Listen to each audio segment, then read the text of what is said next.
Hey everybody, this is the Sliders Review, and it's Women's History Month, and I'm here today to talk to you about Supergirl 2026 movie.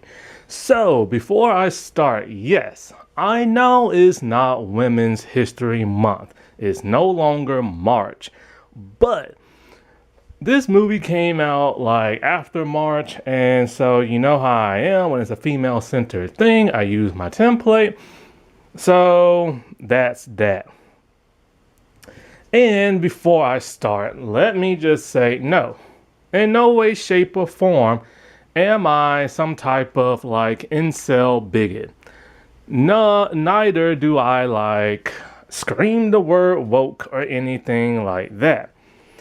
Also, I am not a Snyder bro who has some type of agenda, who doesn't like, anything DC that's not related to him or James Gunn, blah, blah, blah, blah, blah. Also, I am not a James Gunn fan. So, it's sad that people have to say things like that before talking about this movie. With that all being said and done, I personally just think the movie is just okay. And that's it. It's not great. It's not spectacular. It's not amazing. It doesn't add nothing new. It's just a bland, okay, generic movie that copies other movies. And that's it. But of course, if anybody says, oh, this movie is okay or it's all right, then they must be lying or they must love it or something like that. Because apparently you have to jump on the bandwagon and hate this movie, call it trash, call it garbage like everybody else, or bow down to the toxic white dudes on YouTube and everything. Because, they have the last say in everything. I am not a bandwagon jumper. I have my actual own opinion and stuff. And could this movie been a heck of a lot better? Yeah. You know what I'm saying? But it's just an okay movie. It feels more like a television episode or a TV movie. And there were way better Supergirl stories from the comics they could have adapted, but did not for some strange, bizarre reason and everything. But instead, we got this version. And, it is a box office bomb, flop, whatever you want to call it. You know what I'm saying? Because of the simple fact, there's no way it's gonna make its budget back. It's just not. I think it had a budget like 150 something million. So far, it's only made about 50 or 60 something million. There's no way it's gonna make its budget back. But you know what's crazy? Is like, because this movie just bombed at the box office, there are tons of bigots and incels that are like cheering this on YouTube and everything because this is what they was hoping for. And yet those same people never really complained about the He-Man movie flopping. And it just goes to show you, like, how fake they are, because they would have the same sentiment towards He-Man that they now have towards Supergirl. But what's even crazier is that even the non-bigots on YouTube are like chiming in, calling this movie garbage or calling this movie woke, or like, saying, oh, here comes another girl boss and everything. And when there's a movie centered around a man and he's doing cool stuff or he's being the boy boss, I'm not calling him a man boss. If you can call a woman a girl boss, then I'm calling a man a boy boss. And they never have a problem with that. And I really hate that double standard. And there are just some people who like, is really shocking me. Like, I don't care if they have an opinion. I don't care if they just like dislike the movie, because the movie is flawed. The writer and director let this movie down. But more importantly, also, James Gunn let this movie down. And I know what you're saying. He didn't make this movie, directed it, or wrote it. But this version of Supergirl in which we got is based off of, like, a version he wanted and everything. He wanted this version, a drunken, stumbling, like Supergirl who could care less and everything. Because that's the way his cookie cutter mind works and everything. He's just a very weird, strange little man, which I'll get into a little bit later. And so, and also he's supposed to oversee everything. I guess if it's not directly his project, he could care less. Now, yeah, but like, I'm just so shocked at all the people who's hating on this movie. Like this one like, I'm very shocked that like how many people are complaining about like this movie, like this one self-proclaimed like feminist YouTuber and everything, which I'm not buying no more. I'm not buying her progressiveness no more. I'm not buying her feminism no more. Because in the last year or two, she's been sounding weird and everything. She's jumped on that bandwagon and everything. Because she likes to have things both ways, I've noticed. Like, whenever Hollywood's going progressive, all of a sudden she's super progressive. When Hollywood goes back to the white formula and the male-driven formula, all of a sudden she's like that now. And she's been dissing a lot of females and a lot of female projects, I've noticed lately. And it's just strange. Like, I can understand if you don't like it, but to go as far as to call a movie like this garbage is just a little too far. And she's been dissing on this movie ever since the trailers have come out. And don't get me wrong, the trailers never once wowed me, and I was not interested in this movie because the trailers just never did it for me, you know what I'm saying? But it's like, when you constantly see people attack Millie for no other reason other than the fact that she's female and because of her appearance, didn't you think you would be a little bit more sentimental and not go on a similar attack, but in your own colorful, but you're not toxic, but you're just, pointing crap out and blah, blah, blah, blah, blah. Like, no, you're toxic. You just don't want to admit to it and everything. And, trying to like cover it up is just like making it worse and everything. Because people are seeing through this one person's bull crap and crap. And, the fact that this person also used the term girl boss and said this movie has messaging, I didn't see not one like message in this movie. No feminine message, no woke type message, no nothing, no girl boss type message, no nothing like that. Because you gotta stop and think. You gotta remember what this is based off the comics. It's two female leads and a male villain. Yes, this has a lackluster male villain, but that's because the writer didn't write him strong enough. Now, I'm not quite sure what this one person is talking about with this whole girl boss message crap. But, because I refuse to watch this person's spoiler review, but I watched their non-spoiler review. But then there is a scene towards the end of the movie where Supergirl gets rescued by two alien women. And she's shocked to see that somebody rescued her, and she just stares at them and they stare back. This is something modern Hollywood does whenever females save other females. They just kind of have that pause moment to let you acknowledge it. Kind of similar to when somebody says something progressive, like in that Ant-Man, the second movie, where stature is all like, she's not going to stand by and have like, like a white cop disrespect, like, a minority and something, harass them or some crap like that. And then it's just like that pause moment where it pauses on her so you can acknowledge what she says. And that's what modern Hollywood has been doing lately, and that is annoying.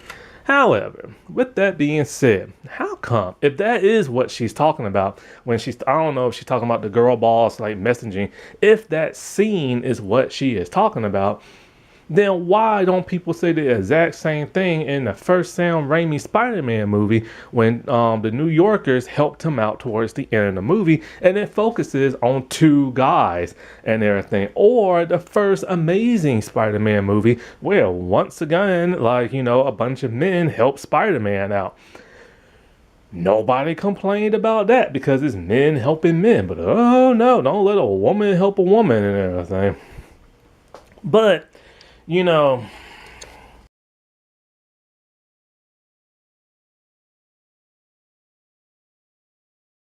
I feel bad for Millie Alcott. Like, I seriously do. This woman has done absolutely nothing. And she is getting so much hate online that people are calling her the next Rachel Zegler or the next Brie Larson and everything. And this also that same YouTube person I was telling you about, talking about she gave terrible interviews and blah, blah, blah, blah, blah. First of all, she has never said nothing wrong in an interview. Two, she has been getting dumped on for the past 2 years or a year or so. Not really 2 years since she was announced as Supergirl, all because a bunch of men who are incels do not find her attractive. And she's been getting hate every day online because of that for 2 whole years, till the movie came out and after the movie came out. So if she's going to defend herself, I say let her. But when she defended herself, she didn't say nothing wrong. She literally just said, she can't stop people from saying things like that online. They're going to do whatever it is they're going to do. But oh no, the incels had a fit when she said that, which she proved them wrong and everything. It's not her that's the problem, it's them. Then she made some comment about Christian dads or something like that, because at this point she's kind of getting tired of it. And oh no, that offended some people and everything. She proved all those haters that the reason why they hate is because of the reason why she said. So if you want to prove her wrong, don't do what it is, whatever she said that she said. You know what I'm saying? And if you're that offensive when she called out Christian dads, then you are a snowflake and very ultra sensitive and everything, like Dean Cain, which he's one of those hardcore Christian conservative people. This little punk ass decided he was gonna make fun of Millie's appearance and everything. Somebody posted a picture of Millie looking like a monkey and everything. Or they posted a picture of a monkey and said it looks like Millie.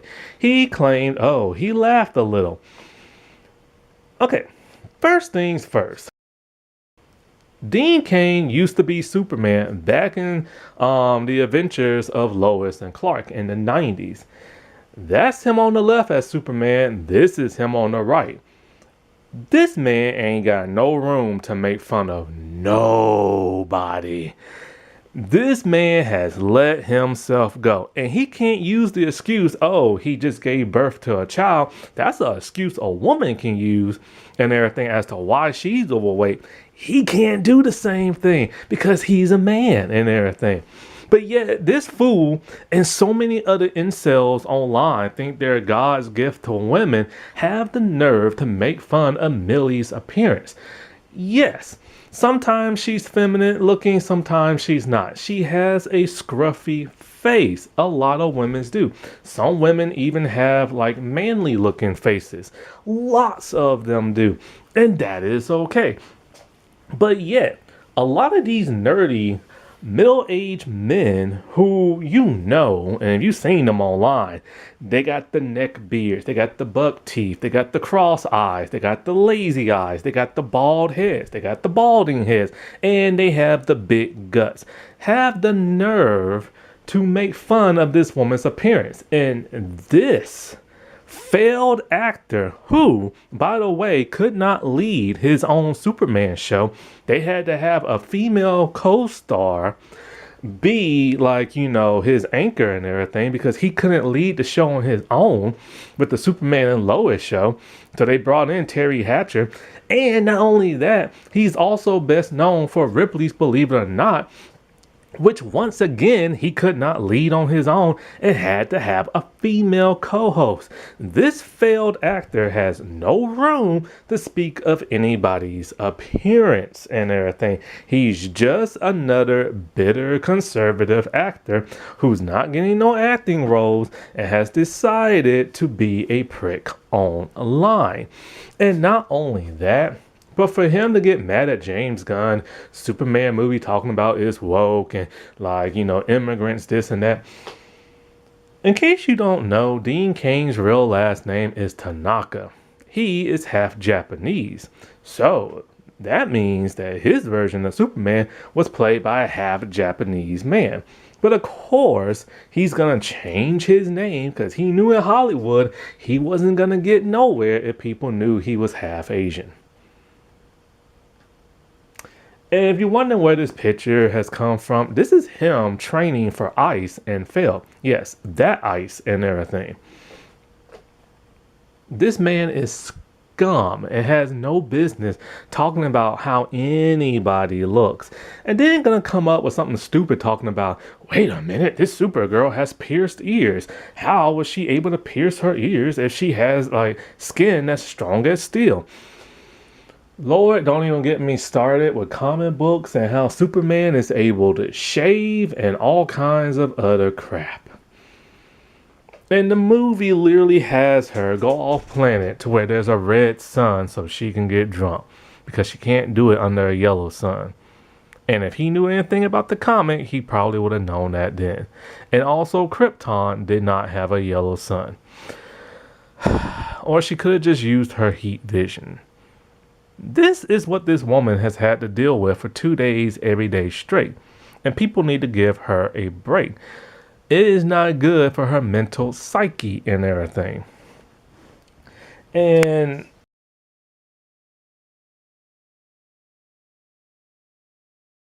speaking of that one YouTuber I was telling you about before, who is female and is so-called a feminist and everything, she said that like, I can't remember exactly what she said, but there's this picture right here, the advertisement. First of all, James Gunn has terrible advertising.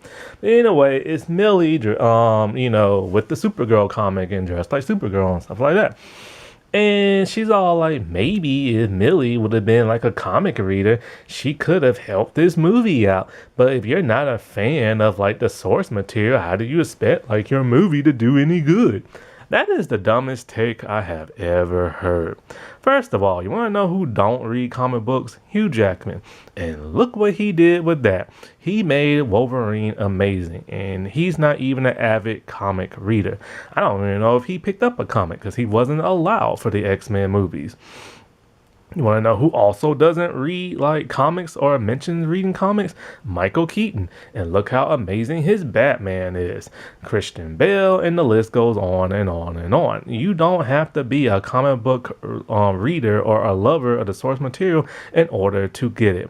Some people can just click it on and click it off. And it is one of the dumbest takes I have ever heard. Now, a better take would be like, okay, whoever wrote and directed this movie, it would be nice if they had written or directed like action stuff or comic book stuff in the past. It could kind of help them out a little bit. You know what I'm saying? Which, because once again, James Gunn did not create this. The person who wrote this is Anna Nogueira. And I'm looking at the stuff that she's written and stuff, and yeah, not probably the best person for a comic book movie and stuff. Like, it would help if you've written stuff like that in the past, or action stuff, or just something like that, Greg Gillespie, once again, his resume doesn't read action, it doesn't read comic books, It's mostly documentary type stuff or stuff based on like real people lives, like famous people and stuff. And that one Cruella movie from Disney Plus. So he was not the best person to like direct this. Because when it comes to him, he has decided to like base this off of like Mad Max, what was that thing called? Fifth Element and True Grit. And I like True Grit, the newer one that came out with Haley Steinfeld and everything.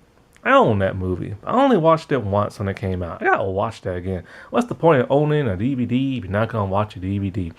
And so, like, and he loosely adapted this movie. And the woman who I told you about, she, loosely adapted it as well because she wrote the thing. And well, it does take bits and pieces from the comic and everything, but it doesn't adapt it exactly. And that's because this comic is very different. It is truly a sci-fi fantasy, heavy on the fantasy and a bit heavy on the sci-fi. And it's very brightly colored and everything, which is shocking because the movie is very, very muted and very desert like and everything. And it just reads generic, you know what I'm saying? And so, but there's a lot of stuff that happens in this comic. She gets depowered. She's drunk in the beginning of the comic, not the entire comic and everything. Which, why would they keep her all like irritating the way she was, like drunk and careless and has like zero F's and just rude and nasty to people all the time? And that's not how she was in the entirety of the comic. Also, there's that horse comment and everything, which is that gross relationship they had in the comic. Because it's technically a man that got transformed into a horse. Ugh, bestiality and everything. They could have just kept a horse in the movie and not turned it like human looking, but they didn't even do that. And then there's some kind of dinosaur thing, and there's all kind of different stuff that they changed in this movie, but they still kept certain things, elements like the poisoning, that green sun that's similar to kryptonite and everything. But of course, they added other stuff like Lobo in this movie and Superman in this movie. And it was not told from the perspective of Rufi, because she is the narrator and we get to see an older version of her far into the future. And then there's Krem's whole fate that's completely changed in this. So, what I don't understand is when this got announced, DC was all hyping up this comic and telling people, oh, you have to read it in order to understand the movie. And people was downloading it and talking about it. And people was talking about how this is one of the best Supergirl comics in modern times and everything. And so many people loved it and they couldn't wait to see it. Then they saw this and they're just like, what the heck? The writer and director literally let this movie down and everything. Now, on to James Gunn. The first time we saw this version of Supergirl, she stumbled in at the end of the Superman movie, all drunk and everything, in that crazy crypto doll. And as you can tell, her belt has changed for this movie, resembling more of the belt design from that of the comic. And, I gotta say, Millie looks great in this costume. And this costume looks better on her than the Superman costume on David Cornsweet. But Peter Safran and James Gunn are in charge of DC.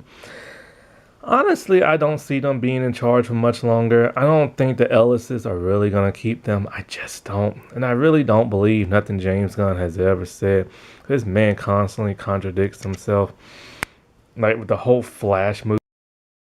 Talking about how The Flash was like one of the greatest superhero movies he ever saw, kissing that of David Zaslav's butt. And then Peter Safran's all like, Batgirl's unwatchable and that's why they shelved it. Nah, y'all lying. Y'all lying, y'all lying, y'all lying. And, we all know James Gunn changed the ending of the Flash movie. That whole movie just sucked. Yeah, no, it just did. So, I don't believe anything BDI says, you know what I'm saying? Like, I just don't. And, this man gave us this version of Supergirl. Why? Like it never made no sense. I think he was turned on or whatever by the fact that she's just drunk and gives like zero F's and everything. You know what I'm saying? Like, and it's a space odyssey, and of course he did those Guardian movies and stuff. I think the fact it was really appealing that she was drunk and everything, and that's just how he wanted to portray her. But James Gunn has a very strange, bizarre mind and everything. Like, okay, I told you why I don't like this man before. I don't like his pedo jokes, the thing that got him fired from Disney. I'm sorry. No sane person in the head makes pedo jokes. Nobody's gonna make a joke about a child getting sexually assaulted. People who do are crazy in the head or they're just nasty. So, what would possess him to want to say that over and over and over again? So, because of that reason, I just don't like him. Now, once again, let me reiterate. I do not believe he has ever messed around with a child. That's the only saving grace I can give this man and everything. And also, I like some of his movies. Not all, but some. And I actually own one, the Suicide Squad one. I don't like his Superman movie. I still don't like that movie at all. The Superman movie is a random jumbled mess with no origin story, and it just starts you off in your B plot, and you just keep going on from there without knowing the A plot. And that's kind of how this movie sometimes is too. There's no origin. It's just he expects you to know the comics and just go along with the story. But his version of crypto, like I said before, I hate to death.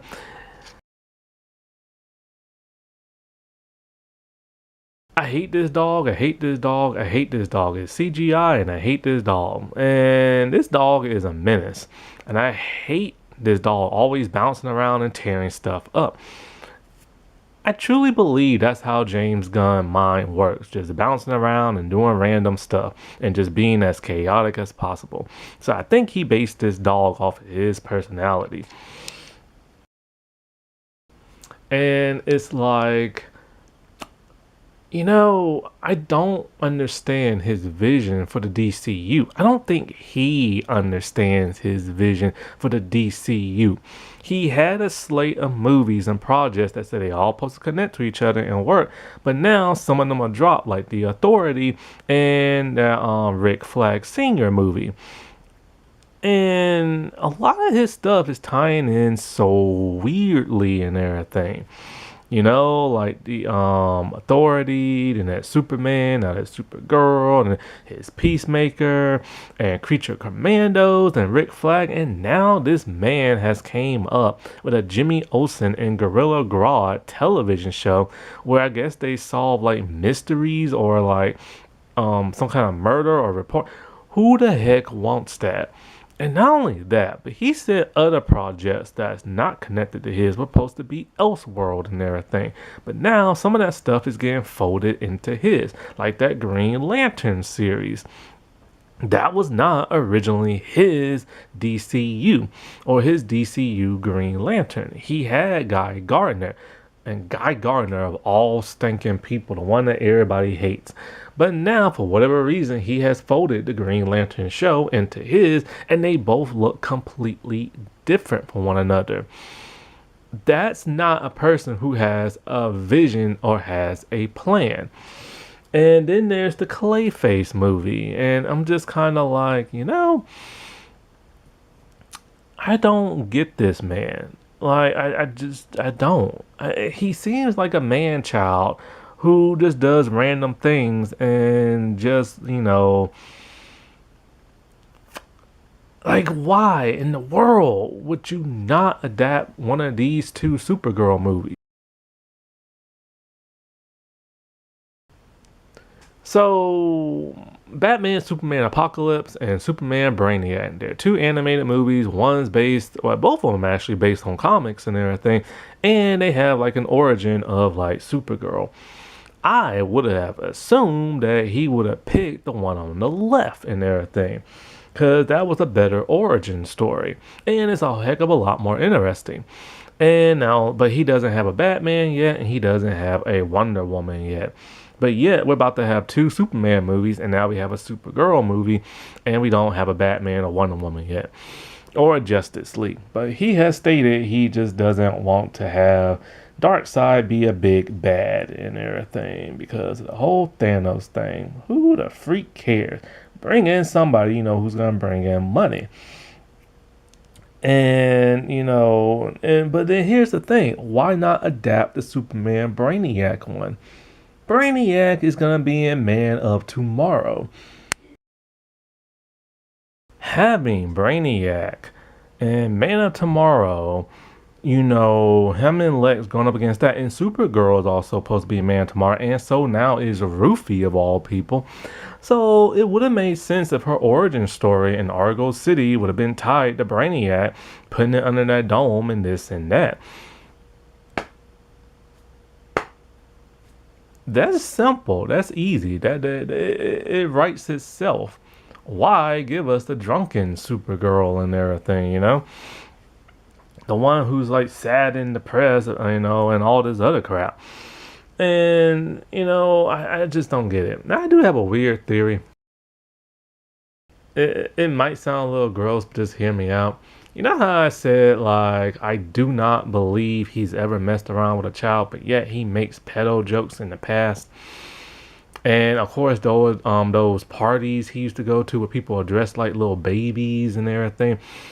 I think this man has some type of fixation on kids. I do. There's just something about kids that just he's obsessed with and everything. Think about it. You have the Guardian movies, and he had adult Groot, but turned adult Groot into baby Groot, and then later teen Groot. Then he did the stop motion caption for dancing baby Groot. Then in his Superman movie, what's that dude name? Metamorpho had a baby for some bizarre reason. And that's what, Lex was blackmailing him with, and he did Lex's bidding. Why not just kidnap his girlfriend, the one from the comics? Why introduce a baby? The giant kaiju looks like a stuffed animal. Starro from Suicide Squad looks like a giant stuffed cuddly animal and everything. So it's just kind of also there's Brightburn, his wannabe Superman movie where a kid has powers similar to Superman but is evil. So what exactly is this dude's fixation with kids? And now you have a Supergirl movie based on a comic where she rescues a little girl. Do you see what I'm saying? He's obsessed with kids because he's a giant man child and everything. Now, back to Greg. Even though James Gunn did not write this, even though James Gunn did not direct this, it is very, very James Gunn influenced because Greg decided to copy James Gunn's style. Everything from the music to the Walkman and, the Crim's new facial design and everything. And I just don't understand why this dude's gonna copy his style for. Do your own thing. Because now people are comparing this to a James Gunn movie, but he had absolutely nothing to do with this. Prove yourself as a director and everything. I mean, look at Crim's face. This clearly looks like it came out of the Guardian movies and stuff. And this does not look the way he's supposed to look in the comic. Same with Rufy. Rufy's supposed to have a headpiece and wear alien type clothes, and she's looking like she's wearing human clothes and everything. I don't get it. Now, one thing that does piss me off about this movie is this poster right here. I hate this false advertising. I thought she was gonna wear her Supergirl costume all throughout the movie. Nope. It's only the last 15 or 10 minutes of the movie and everything. Instead, she's wearing regular clothes. When it comes to that, the incel people and the nasty people who just want to whack off to like Supergirl but don't like Millie's appearance, there's probably, well, there's lots of reasons why, but one of the reasons is because of Supergirl comics. Every once in a while, she is drawn overly sexualized and everything. I've noticed because I was looking for posters of like the comics and stuff. And then these are the ones that started popping up online. Now, yes, there are some very covered up, decent ones, you know what I'm saying? But there are just some that just look all erotic looking. Now, I'm not like pissed off furious at this movie. I do find it a bit better than the Superman movie because it's not confusing, it's not random. It tells a more linear story and everything. And like, I'm a huge Supergirl fan. Like I said it before. I'm more of a Supergirl fan than I am a Superman fan. And it all started with Helen Slater. I saw her and like fell head over heels as a kid when I saw that movie, but I had no idea who or what a Supergirl was. I knew who Superman was, but I never knew he had a cousin. And so I'm just like, whoa, looking like that and has a costume similar to him. And like his power set, sign me up and everything. Now, the original Supergirl movie is confusing. It makes no sense. And it's pretty bad, but I like it. I grew up with it, you know what I'm saying? And, my favorite Supergirl is actually the one from Smallville when it comes to live action. But my favorite one of all time is the animated one from the Superman cartoon. This version of Supergirl, the thing about her is just she's just so down and out and depressed and could care less about anything. And so you go throughout the entire movie just waiting for her to become Supergirl, and it doesn't really happen to the last 10-15 minutes or so. But when it does happen, nothing's earned. She didn't learn a lesson from anything in this movie. Like, so it's kind of like this is not telling nothing new. It's just as bland and generic as possible with no kind of like real superhero message or nothing like that. And when she gets back home to Earth and talks to Clark and everything, which this version of Superman is so chatty and everything. Like, just shut up already. It's like now she's ready, I guess, to be that true hero he wanted her to be when he first met her. But it's just kind of like what brought her to that moment? What, almost losing your dog and everything? I don't know. Now, as we all know, Jason Momoa's Lobo is in this movie, the role the man was made to play, the main man himself. Problem is, he's just tacked on. He pops in and out the movie, and there's really no point for him being in the movie. You can literally take him out, and it wouldn't change nothing. Speaking of which, remember those two women that saved Supergirl at the end of the movie?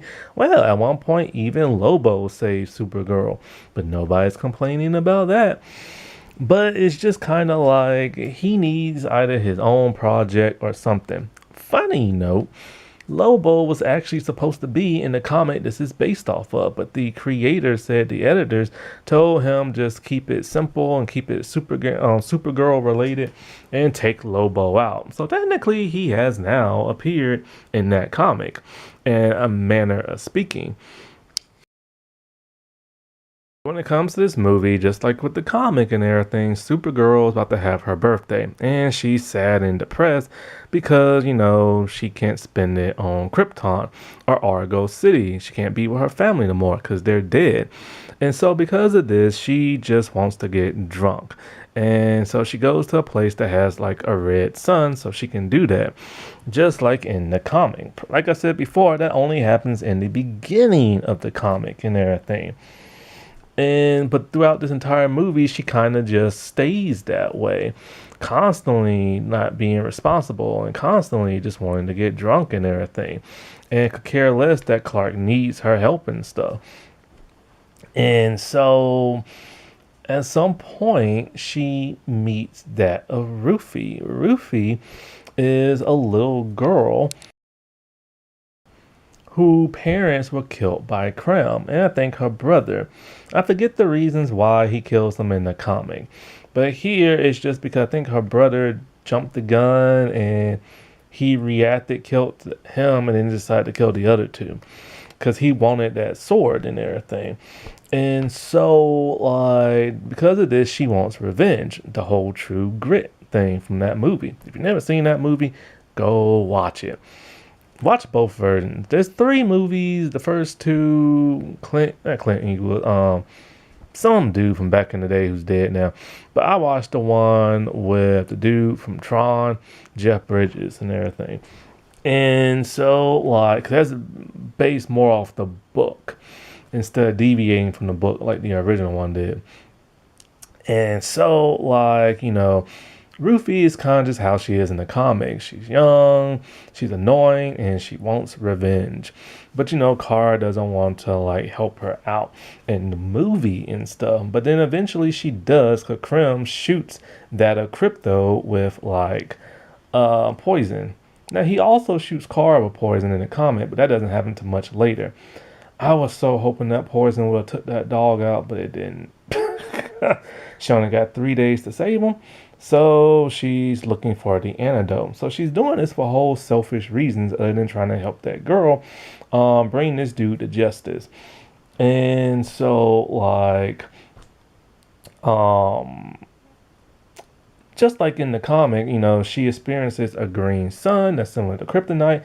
It depowers her, and she gets depowered in the comic, but she's constantly getting depowered in like the movie and stuff like that. And so there's a bunch of flashbacks. I know the flashbacks irk a lot of people. I'm totally okay with that because people are forgetting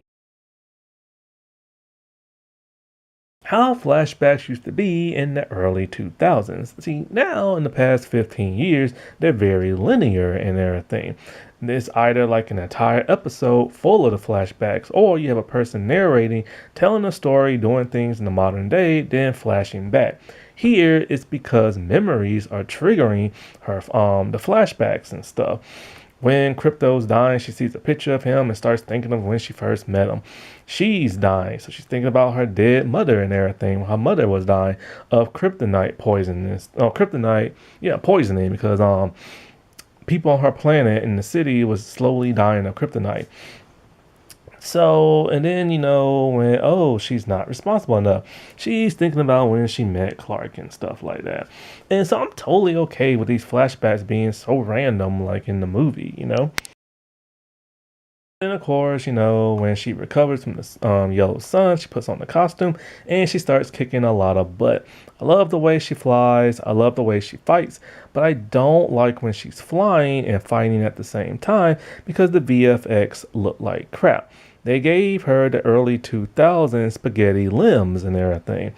It's not the early 2000s no more. Oh, a side note, the bar scenes look just out of like Bruce Timm's bars, Alien bars, and like the Justice League series. So I like that. But then here comes the shocking ending. Rufy wants to kill that of Krim, and she's about to do it with the sword. And for whatever reason, Supergirl's like, no, you don't want to do that. You have to live with that for the rest of your life, blah, blah, blah. But then she goes and kills this dude herself, Supergirl. She stabs him over and over with like the sword. And it's just kind of like, why did you prevent Rufy from doing that if you were just going to do it yourself? Now, in the comic, Rufy wants to do it. Supergirl gives her a speech. Rufy does not. Supergirl comes close, but decides she's going to send him to the Phantom Zone. Then, I don't even know how many years in the future, but Rufy's now an old woman. Her and Supergirl are talking. And they finally let Krim out of, like, the Phantom Zone and everything. And I'm just kind of like, people gave Zack Snyder so much crap for Superman snapping that neck. And they should equally be pissed at Supergirl killing somebody. James Gunn wanted to deviate from that, from, what Zack Snyder Superman was, which is why he didn't go around killing people. So this writer and director should have done the exact same thing. People don't want to see their heroes going around murdering people. So all in all, it is not a horrible movie. It's not trash. It's not garbage or nothing like that. It's just bland and generic and at times boring and everything. I mean, you can watch it for whatever it is, but it's not gonna make you run home and want to tell everybody to go watch it. It doesn't change superhero movies and making them better and stuff. It's just now become generic. It was very lazy too.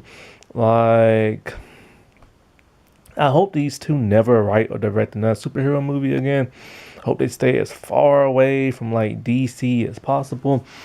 And it's just Supergirl deserves so much better. You know what I'm saying? Like, because people really do love this character. And for James Gunn, and like I said before, I put the blame also on him. He gave us this version and everything. He didn't want to give us a typical version of Supergirl where, like, yeah, she's headstrong, but she has a good heart. Or she's reckless, but she learns a lesson from being reckless and stuff. He just wanted to give us a drunken version and one who gives zero F's and everything. So that's the mind of James Gunn. And I will not be owning this on DVD, which sucks because it's been a long time since I bought a superhero DVD from DC and everything. I think the last one was actually his Suicide Squad movie. That's just the state now. No, was it that or was it the first Aquaman movie? Heck if I know. But this is now the state of DC. It's just abysmal to the point of like not having a clear vision whatsoever. Because, like I said before, I don't trust James Gunn and I don't think he has a vision. I really just don't. The state of the DCU, in my opinion, is just getting off to a rocky start. I won't watch Creature Commandos. I hate Peacemaker. I did not like Superman, the movie. This movie is just okay. And, you know, whatever. I don't want to see his version of Batman. I don't want to see his version of Wonder Woman. Because, I mean, he made Superman parents wanting to take over Earth. But yet, in this Supergirl movie, there's like no mention of that. Where is this man vision? He is supposed to oversee everything. He is no Kevin Feige. I tell you that right here, right now.